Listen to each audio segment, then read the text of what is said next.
আমি যার কথা লিখতে যাচ্ছি তার সঙ্গে সবুজ মানুষের কোনো সম্পর্ক আছে কিনা তা আমার সঠিক জানা নেই। সে নিজে পৃথিবীর মানুষ এবং আমারই একজন বিশিষ্ট বন্ধু। স্থানীয় বিশ্ববিদ্যালয়ের দর্শনের অধ্যাপক প্রফেসর নারায়ণ ভান্ডারকার। ভান্ডারকারের সঙ্গে আমার পরিচয় 10 বছরের, এবং এই 10 বছরে আমি বুঝেছি যে তার মতো শান্ত অথচ সজীব, অমায়িক অথচ বুদ্ধিদীপ্ত মানুষ খুব কমই আছে। রবীন্দ্রনাথ যখন জীবিত, ভান্ডারকার তখন শান্তিনিকেতনের ছাত্র ছিল। রবীন্দ্রনাথের জীবন দর্শন তাকে প্রভাবিত করেছিল।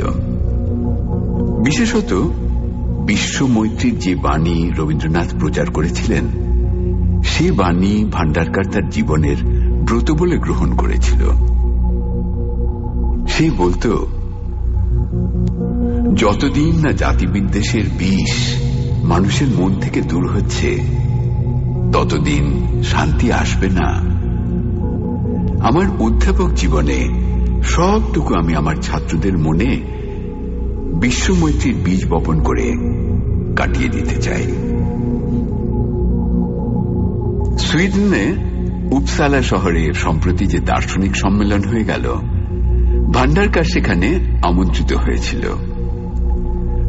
কাল বিকেলে উপসালা থেকে ফিরে এসে সে আমার সঙ্গে দেখা করতে এসেছিল। এখানে আমার নিজের পরিচয়টা একটু দিয়ে রাখি। আমি যে জগৎটাকে সবচেয়ে ঘনিষ্ঠভাবে জানি এবং ভালোবাসি, সেটাকে সবুজ বলা বোধহয় খুব ভুল হবে না। আমার জগৎ হল গাছপালার জগৎ, অর্থাৎ আমি একজন বটানিস্ট। আমার দিনের বেশিরভাগ সময় কাটে গ্রিন হাউসের ভেতর। দুষ্প্রাপ্য ক্যাকটাস ও অর্কিডের যে সংগ্রহ আমার গ্রিন হাউসে আছে, ভারতবর্ষে তেমন আর কারো কাছে নেই। ভান্ডারকার যখন এলো, তখন আমি আমার গ্রিন হাউসেই আমার প্রিয় লোহার চেয়ারটিতে বসে টবে রাখা একটা এপিফাইলাম ক্যাকটাসের বিচিত্র গোলাপি ফুলের শোভা উপভোগ করছিলাম। বিকেলের রোদ কাঁচের ছাউনি ভেদ করে এসে গাছের পাতার উপর পড়েছে, আর তার ফলে সমস্ত গ্রিন হাউসের ভেতরটা স্নিগ্ধ সবুজ আভায় ছেয়ে গেছে। ভান্ডারকারকে দেখলাম সেই আলোতে। তাকে স্বাগত জানিয়ে বললাম, তোমাকে সবুজ রংটা ভারী ভালো মানিয়েছে। সে যেন একটু চমকে উঠেই বলল, সবুজ রং? কোথায় সবুজ? আমি হেসে বললাম, কেন, তোমার সর্বাঙ্গে? তবে ওটা ক্ষণস্থায়ী। সূর্যের আলো যতক্ষণ আছে ততক্ষণ, কিন্তু ওটা তোমাকে মানায় ভালো। তোমার মনটা যে কত তাজা সে তো আমি জানি। রবীন্দ্রনাথ বোধহয় তোমাকে লক্ষ্য করেই তার সবুজের অভিযান লিখেছিলেন। ভান্ডারকারকে দেখে মনে হচ্ছিল বিদেশ সফরের পরে তার যেন কতকগুলি সূক্ষ্ম পরিবর্তন হয়েছে। তার চাহনিটা যেন আগের চেয়ে বেশি তীক্ষ্ণ, অঙ্গচালনা আগের চেয়ে বেশি চঞ্চল। ভান্ডারকার অন্য চেয়ারটায় বসে পড়ল। বললাম, তোমার খবর বলো, বাইরে কেমন কাটল? ভান্ডারকার কিছুক্ষণ নির্বাক থেকে সামনের দিকে ঝুঁকে পড়ে গলার স্বর নামিয়ে নিয়ে বলল, অবনীশ, পৃথিবীর শ্রেষ্ঠ মনীষীর সন্ধান পেয়েছি উপসালাতে। আমি একটু অবাক হয়েই বললাম, কার কথা বলছো বলো তো? সে বলল, নাম বললে চিনবে না। তার নাম বিশেষ কেউ জানে না, ও দেশেও নয়। তবে অদূর ভবিষ্যতে জানবে। কিন্তু নামের আগে যেটার সঙ্গে পরিচয় হওয়া দরকার সেটা হল তার চিন্তাধারা। আমার নিজের চিন্তাধারা সে সম্পূর্ণ পাল্টে দিয়েছে। আমি এবার একটু হালকাভাবেই বললাম, সে কি হে, তোমার চিন্তাধারা পাল্টানোর প্রয়োজন আছে বলে তো আমার মনে হয়নি কখনো। ভান্ডারকার আমার ঠাট্টায় কর্ণপাত করল না। একটা হাতের ওপর আরেকটা হাত মুঠো করে রেখে আমার দিকে আরো ঝুঁকে পড়ে তার অস্বাভাবিক রকম পরিষ্কার ভান্ডারকার উত্তেজনায় চেয়ার ছেড়ে উঠে দাঁড়িয়েছে। তার চোখে এমন দৃষ্টি এর আগে কখনো দেখিনি।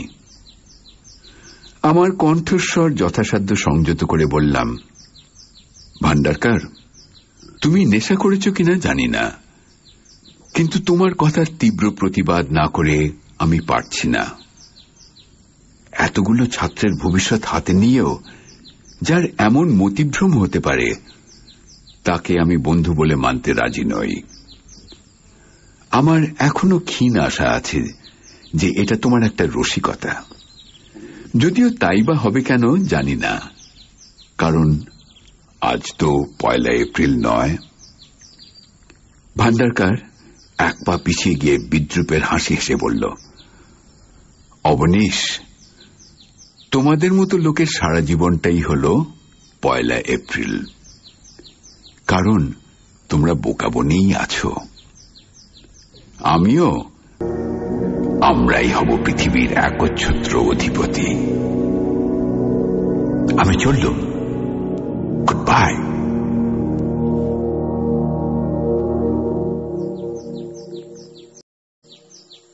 কথা শেষ করে উল্টো দিকে ঘুরে দৃপ্ত পদক্ষেপে গ্রিন হাউসের দরজার দিকে এগিয়ে যাওয়ার সময় একটা সাধারণ ফণিমনসার গায়ে ভান্ডারকারের বাঁ হাতটা ঘষে গেল। উফ!